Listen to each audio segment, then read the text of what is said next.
Guérir par l'esprit est tout à fait spectaculaire et il y a des faits qui sont là tout à fait irréfutables et vous verrez que l'expérience de John Stacey est remarquable. Ici Jean-Claude Célie, pour ma part je fais des soins énergétiques à distance avec mes guides et cela se fait par le magnétisme, mais il y a aussi d'autres moyens complémentaires que l'on peut assembler pour aller mieux, à savoir les faits qui sont là et irréfutables pour améliorer sa santé, c'est guérir par la seule force de l'esprit et je vais vous en parler aujourd'hui.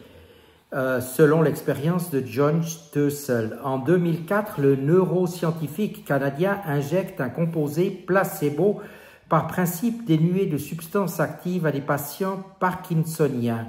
Ces derniers sont persuadés de recevoir un traitement qui va drastiquement améliorer leur performance motrice. Tremblement, rigidité musculaire, Parkinson paralyse peu à peu les patients qui en sont atteints.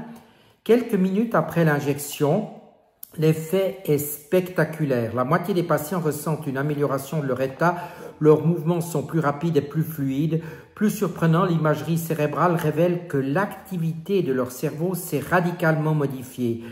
Dans le striatum, une petite région nichée en profondeur, les taux de dopamine, un neurotransmetteur essentiel pour le contrôle des mouvements, explose de plus de 200%. Le phénomène est sidérant, presque incompréhensible. Comment l'expliquer? Comment le seul espoir d'aller mieux suffit-il à réduire les symptômes d'une maladie? Comment, en prenant le contrôle de son esprit, parvient-on à supporter des douleurs jugées intolérables en temps normal, à stimuler ses défenses immunitaires, voire à modifier l'expression de ses gènes? Des questions qu'une seule suffit à résumer. Comment peut-on soigner son corps par la seule force de l'esprit? Une interrogation fondamentale teintée de scepticisme et de mystère qui intéresse néanmoins de plus en plus de scientifiques. Ils travaillent sur l'effet placebo, la méditation, le neurofeedback. Cette interrogation est au cœur de leurs travaux.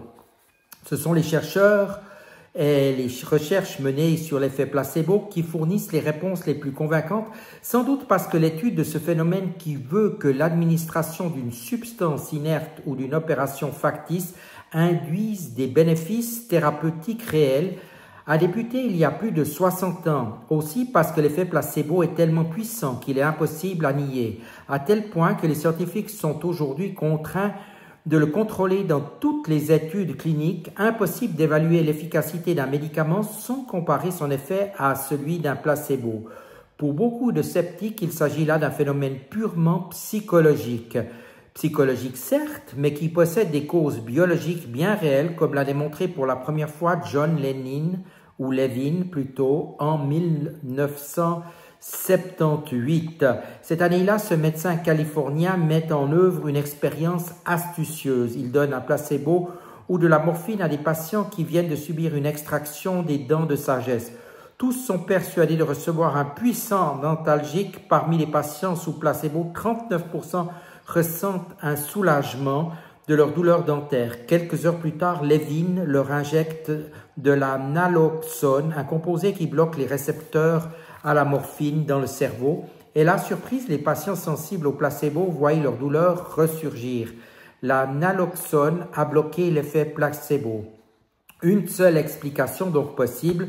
Sous l'effet de la suggestion, leur cerveau a produit ses propres antalgiques, des endorphines, qui se fixent sur les mêmes récepteurs que la morphine dans le cerveau, soulageant donc efficacement leur douleur. En bloquant l'action des endorphines, la naloxone a annulé leur effet antalgique. Plus de doute, les pouvoirs de l'esprit sur le corps sont donc bien réels.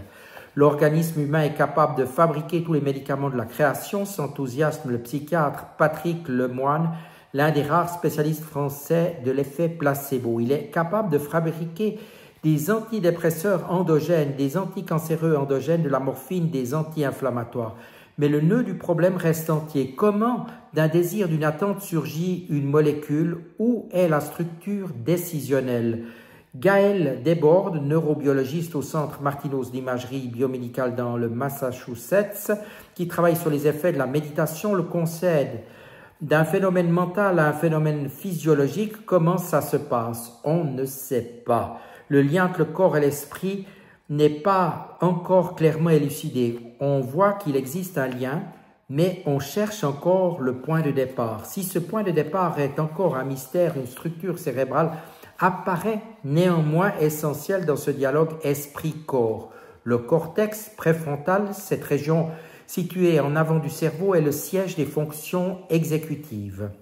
Sans lui, pas d'anticipation, de planification, de contrôle cognitif. Ainsi, chez les malades d'Alzheimer dont le cortex préfrontal dégénère, l'effet placebo disparaît. Impossible que s'élabore chez eux l'attente, l'anticipation d'un bénéfice thérapeutique futur. Or, le cortex préfrontal n'apparaît pas essentiel seulement dans l'effet placebo. Il jouerait également un rôle clé dans la méditation, comme l'ont récemment montré des neuroscientifiques canadiens. En 2009, Joshua Grant et Pierre Rainville de l'Université de Montréal comparent la résistance à la douleur de 13 méditants expérimentés, totalisant plus de 1000 heures de méditation chacun, et des 13 sujets lambda, une plaque de plus en plus chaude est pressée sur leur mollet gauche, alors qu'à 53 degrés, la douleur est jugée intolérable par les non-méditants. Elle est simplement qualifiée de modérée par les méditants experts. Leur sensibilité à la douleur semble avoir diminué. Intrigués, les scientifiques décident d'explorer leur cerveau grâce à l'imagerie par résonance magnétique fonctionnelle. Les sujets sont allongés dans un scanner, tandis que le même stimulus douloureux leur est à nouveau infligé.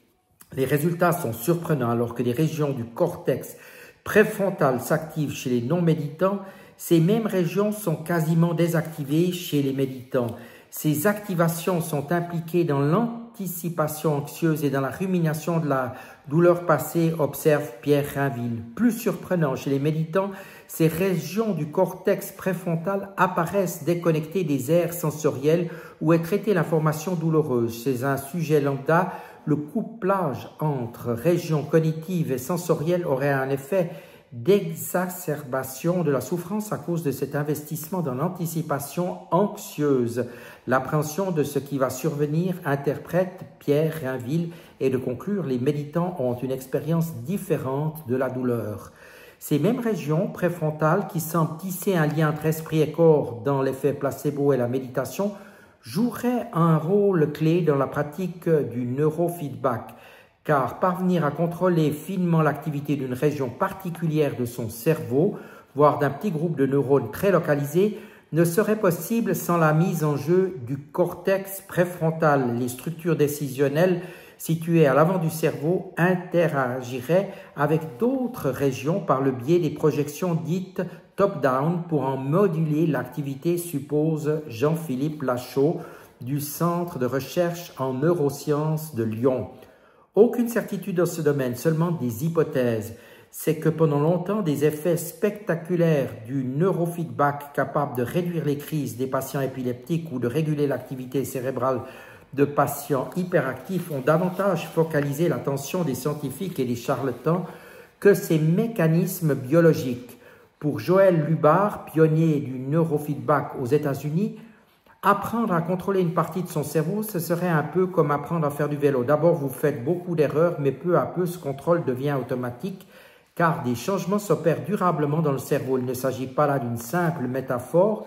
Une étude est récemment venue appuyer cette hypothèse. En 2012, Aaron Koralek de l'Institut de neurosciences Ellen Wills à l'Université de Californie et ses collaborateurs ont appris à des rats à moduler la hauteur d'un son en contrôlant par la pensée l'activité de deux populations de neurones de leur cortex moteur primaire, une région impliquée dans la planification, le contrôle et l'exécution des mouvements. Des électrodes implantées dans leur cerveau enregistraient l'activité de ces neurones ainsi que du striatum, une structure qui joue un rôle essentiel dans l'apprentissage de ces habiletés motrices, séquences de mouvements de doigts, vélo.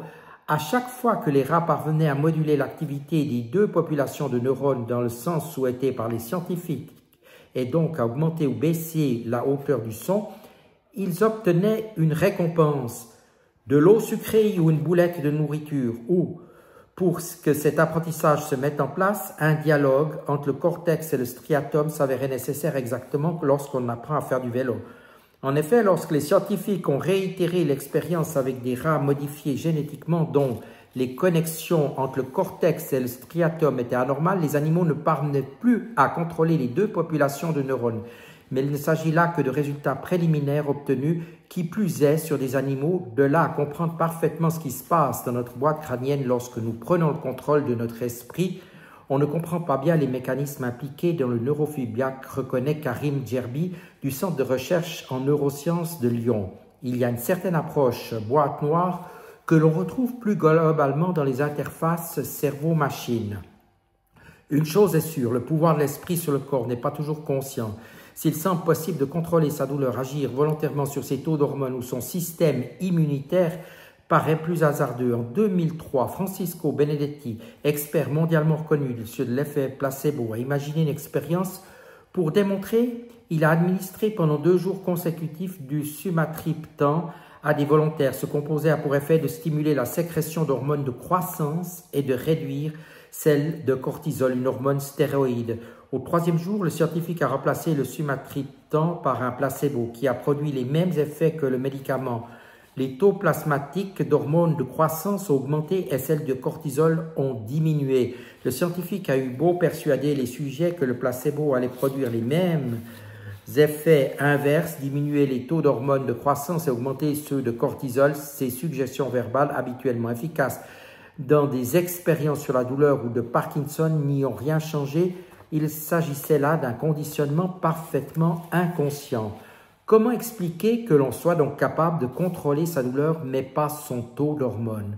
Pour Francisco Benedetti, l'explication est simple. L'attente consciente d'un bénéfice thérapeutique futur aurait le pouvoir de moduler uniquement des fonctions psychologiques ou physiologiques plutôt conscientes, elles aussi, telles la douleur, la motricité, l'humeur, tandis qu'un simple conditionnement inconscient agirait sur des fonctions physiologiques également inconscientes comme la sécrétion d'hormones ou le système immunitaire. C'est également un phénomène en partie inconscient qui expliquerait ainsi les bénéfices de la méditation sur le système immunitaire. En 2003, le psychologue Richard Davidson de l'Université de Wisconsin montrait en effet que des méditants produisent davantage d'anticorps que des sujets lambda suite à une vaccination antigrippale.